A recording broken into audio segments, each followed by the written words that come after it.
This is business, remember? Your words. That is what Mira said, her voice shaking as she stood in the middle of the penthouse living room, 5 months into a marriage that was never supposed to feel real. Julian stepped closer, his jaw tight, eyes blazing with something she had never seen before. That was before I knew you, he said. Knew me? Mira laughed, but there was no humor in it. Only defense, only fear. You don't know me. You know the version I'm playing for your charity events. I know you play Chopin when you are happy, and Rachmaninoff when you are sad. I know you take your coffee with too much sugar because you told yourself for 6 years you didn't deserve the sweetness. I know you cry on your father's good days because they remind you of who he used to be. I know you, Mira. Don't tell me I don't know you. She felt her walls crumbling, brick by brick. This was not supposed to happen. She whispered. I know, Julian said, his voice dropping to something raw and unguarded, but it did. Now, let me tell you how we got here. How an invisible girl and a billionaire who had everything except what mattered most ended up in a marriage that started as a contract and became the most real thing either of them had ever known. Before we dive into this incredible journey, I need you to do something for me. If you believe that everyone deserves to be seen, that transformation is possible no matter how lost you feel, hit that like button right now. Subscribe to Mr. David Love Stories for more tales of hope, redemption, and second chances. And drop a comment telling me, have you ever felt invisible? Let's build a community where everyone is seen. Now, let's get into this story. The grandfather clock in the hallway struck 4 in the morning, its chime echoing through the silence of the Voss family estate, though estate was now too generous a word for the crumbling Victorian mansion that had seen better decades. Mira Voss was already awake, had been awake, her eyes tracing the familiar cracks in her bedroom ceiling like a cartographer mapping territories of disappointment. At 24, Mira had perfected the art of erasing herself, not through choice, but through the slow, inevitable surrender that comes from being needed, but never wanted, essential but never seen. Her hands moved through the pre-dawn darkness with practiced efficiency, pulling on clothes she could not remember choosing. Gray cardigan, navy slacks, flat shoes worn soft at the heels. The mirror above her dresser showed a young woman who might have been pretty once, might have been vibrant, but those possibilities had faded like old photographs left too long in the sun. Brown hair pulled back in the same practical bun. No makeup. What was the point? Pale skin that rarely saw daylight. Eyes the color of winter storms that had long ago stopped expecting anything resembling spring. She moved through the house like a whisper, checking on her father first. Malcolm Voss lay in his hospital bed, the one that had replaced his mahogany 4-poster 3 years ago when the stroke took his legs and most of his speech. The room smelled of antiseptic and old books, a combination that defined Mira's entire existence. It's just me, Papa, she whispered, though he could not respond. His eyes flickered, awareness or reflex. She had stopped trying to determine which. Another day. She adjusted his blankets with the tenderness of someone who remembered when this man had carried her on his shoulders, before the business failed, before her mother's death, before everything turned to ash. She checked his medication schedule, the pill organizer color-coded and labeled in her careful handwriting. She wiped the thin line of drool from his chin gently, preserving his dignity even when he could not. Down the hall, her brother Garrett's room was a chaos of empty bottles and yesterday's clothes. At 27, he had perfected a different kind of disappearing act, into gambling debts, bad investments, and worse decisions. He was snoring when she cracked the door, and she left him to it. There was no point waking him. He would only ask for money she did not have, make promises he would not keep. The kitchen became her domain, as dawn broke gray and reluctant through the windows. Coffee for Garrett, though he would not appreciate it. Oatmeal for her father, blended to the consistency he could manage. Toast for herself, usually forgotten, and eaten cold hours later while standing over the sink. The routine was a rhythm she could perform in her sleep. Had performed in her sleep sometimes, during the worst years when her father needed round-the-clock care and Garrett's creditors called at all hours. Somewhere in this routine, Mira Voss had vanished. Not the girl who had won a full scholarship to Juilliard for piano performance. Not the prodigy whose fingers had danced across keys like prayers made audible.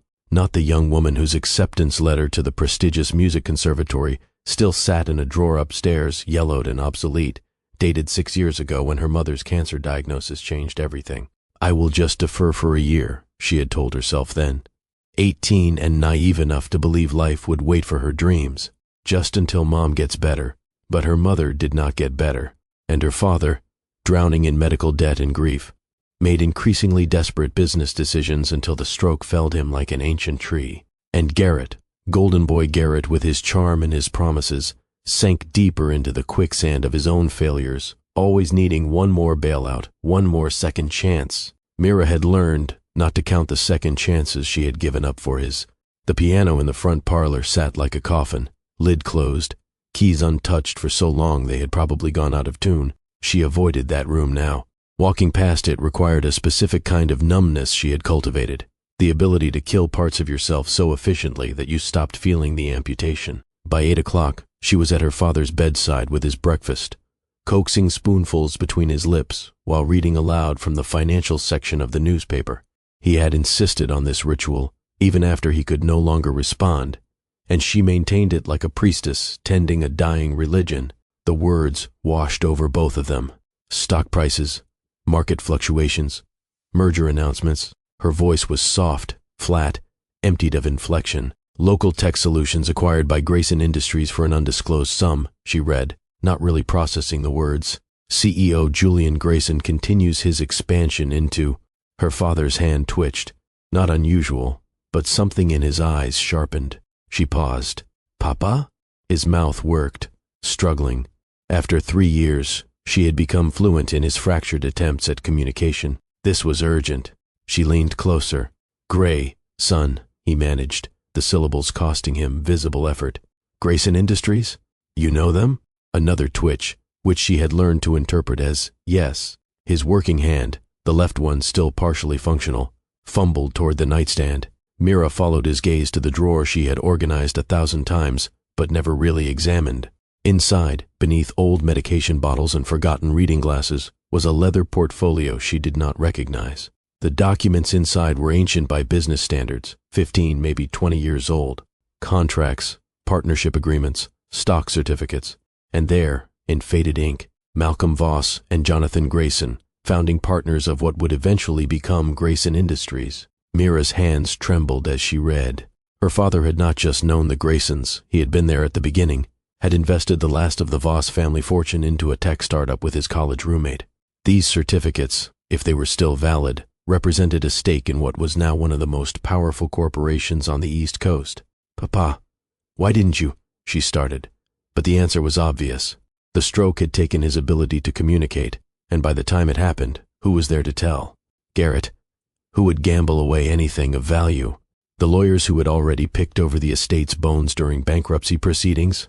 Only Mira, the invisible daughter, the one no one thought to ask about anything beyond medication schedules and meal preparations. Her father's eyes held something she had not seen in years. Hope, maybe, or its ghost. I will look into this, she promised, though she had no idea how. That afternoon, after Garrett had stumbled out to wherever he spent his wasted days, Mira made the call. The number for Grayson Industries was easy enough to find.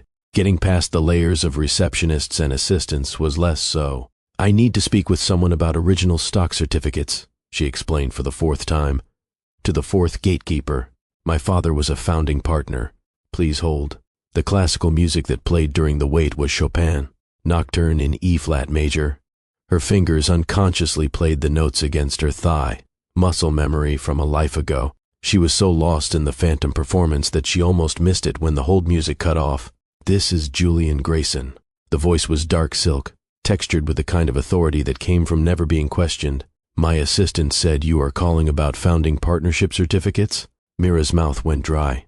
She had expected another assistant, maybe a junior legal counsel, not the CEO himself, not the man whose name appeared in Forbes and the Wall Street Journal, whose face she had glimpsed in newspaper photos.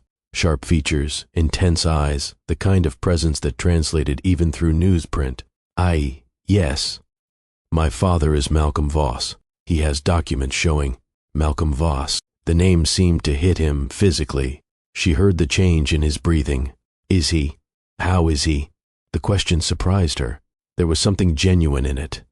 Something almost vulnerable. He had a stroke 3 years ago. He cannot speak much, cannot walk, but he is alive. Why was she telling this stranger her family's tragedies? But something in his tone invited honesty. I did not know. God, I did not know. A pause, heavy with what sounded like actual regret. My father, Jonathan, he passed away 5 years ago. He had lost touch with Malcolm. Always regretted it. Business, life, you know how it goes. People drift. I am sorry for your loss, Mira said automatically, the phrase worn smooth from repetition. And I for yours, or his situation. Listen, Miss Voss. Mira, he said her name like he was testing its weight. Those certificates your father has, they are legitimate. More than legitimate. When my father bought out the other early investors, he tried to reach Malcolm, but the contact information we had was outdated. The shares have been held in trust, accumulating value. With stock splits and company growth. Are you sitting down? She was not, but she sank into her father's bedside chair anyway. The current value is approximately $47 million. The number did not compute. It was too large, too impossible. $47 million. Enough to pay off the house, to hire round-the-clock care for her father, to settle Garrett's debts, to... The piano keys flashed through her mind, bright and immediate. That is not possible, she whispered. It is not only possible, it is legally owed. But there is a complication. His tone shifted, became more guarded. The shareholder agreement my father drafted included some unusual clauses. He and your father were traditional men, had certain ideas about family legacy, bloodlines. There is a provision that requires the founding families to maintain connection through what? Marriage. He said it quickly, like ripping off a bandage. It is archaic, probably not enforceable, but it is written into the corporate structure in a way that would take years of litigation to untangle. The shares can only be released to the Voss family if there is a legal union between the founding lines. Mira laughed, a sharp sound without humor. That is insane.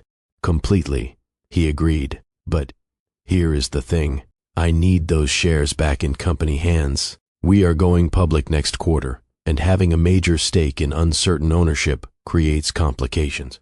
I am prepared to buy them out at a 50% premium if we can resolve the marriage clause. That is over $70 million, Mira. $70 million. The number was obscene, impossible, life-altering. So what are you suggesting? She asked, though somewhere in her chest, her heart was already beating out the answer. A marriage. On paper only, purely contractual. We satisfy the legal requirement. Release the shares, dissolve the marriage after a reasonable period. You walk away with enough money to secure your father's care for the rest of his life, and then some. I get the clean corporate structure I need for the IPO. You cannot be serious. I am always serious about business. Look, I know how this sounds. I know it is bizarre and archaic, and probably illegal in 17 different ways, but my lawyers have reviewed the documents. It is the fastest solution. Otherwise, we are looking at years in court, and your father's shares remain frozen while lawyers get rich and we both get nothing. Mira looked at her father, his eyes still holding that fragile hope. She thought of Garrett's creditors, the mortgage payments she juggled like grenades, the medical bills that multiplied in the night. She thought of the piano with its closed lid, the conservatory acceptance letter in her drawer, the life she had folded up and put away like a childhood toy. If I agreed to this insanity, she said slowly, what would it entail? We would need to make it look legitimate, live together for at least 6 months, make some public appearances. My lawyers think a year would be safer, less likely to be challenged, but it would be a business arrangement, nothing more. Separate bedrooms, separate lives, just a legal fiction to satisfy an obsolete contract. A year. What was one more year of putting herself aside? She had already given 6. I need to think about it. Of course, take 24 hours. But Mira, his voice softened slightly. For what it is worth, my father spoke about Malcolm until the day he died. Called him the best friend he ever had, his biggest regret. He had written Malcolm into his will, tried to leave him a portion of the company outright, but legally, those original shares were the only claim. He wanted to make things right. Let me do that for him. After she hung up, Mira sat in the silence of her father's room, listening to the mechanical rhythm of his breathing.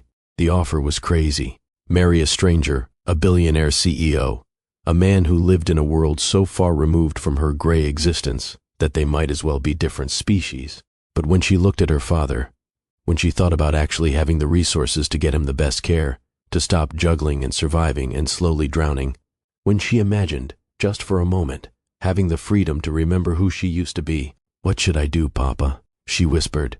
His hand found hers, squeezed with what little strength he had.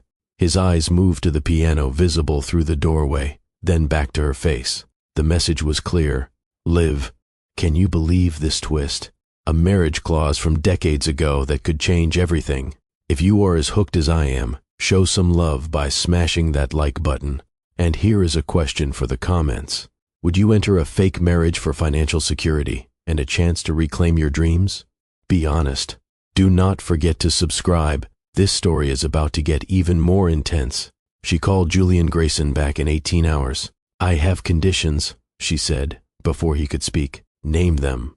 "My father comes with me, wherever we are living. He has his own suite, his own nursing staff, non-negotiable." "Done." "My brother, he has debts. I will not marry you with that hanging over my head." They get paid, and he gets set up with enough to start fresh. But in a trust he cannot drain all at once. "Smart." "Agreed." "And I want—" She almost could not say it. The dream felt too fragile to speak aloud. "There is a music therapist position at the hospital where my father goes for treatment. It is probably filled, but if it is not, I would like to be able to apply. I will need training certification, but I want to work, to have something that is mine. You are a musician." It was not a question. "I was, long time ago. The Chopin you were playing, on your leg, during our first call. I could hear the rhythm in your breathing. Nocturne in E-flat major." She froze. "You could not possibly have." "My father made me take piano for 10 years. I hated every minute. But I know the nocturnes. You are good." Even translating through breath and movement, I could tell. He paused. "You should not have had to give that up." The kindness in his voice was unexpected, dangerous. It threatened the numbness she had wrapped around herself. "A lot of people give up a lot of things," she said quietly. "They should not have to. Look, here is what I propose. We sign a contract outlining all of this. Your father's care, your brother's situation, your freedom to pursue your own career. In exchange, you play the role of my wife for public consumption. Charity events, business dinners, the occasional photograph. We maintain the appearance of a legitimate marriage for 1 year, then quietly divorce. You leave with the full payout, your father's care secured for life, and the freedom to become whoever you want to be. Why are you being so generous?" Suspicion crept in. "What is really in this for you?" He was quiet for a long moment. When he spoke, his voice carried a weight she recognized, the sound of someone carrying their own invisible burdens. "Honestly, the company needs this, but also, my father's dying wish was to make things right with Malcolm. He talked about it constantly at the end, about how business had consumed him, how he had lost the friendships that mattered while chasing success. I watched him die with that regret. If I can fix even this one thing, give your father security and maybe give you back some of what was taken, that is worth more than the money, Mira. That is worth the inconvenience of a temporary marriage." It was the most human thing anyone had said to her in years. In his voice, she heard echoes of her own loss, her own sacrifices. They were both children of parents who had lost something vital. His father to ambition, her mother to death, both their fathers to illness and incapacity. 1 year, she said. 1 year. When would this start? How soon can you be ready? She looked around her father's room, at the crumbling house that had been her prison and her penance, at the life she had been slowly suffocating in. "I have been ready for 6 years, she whispered.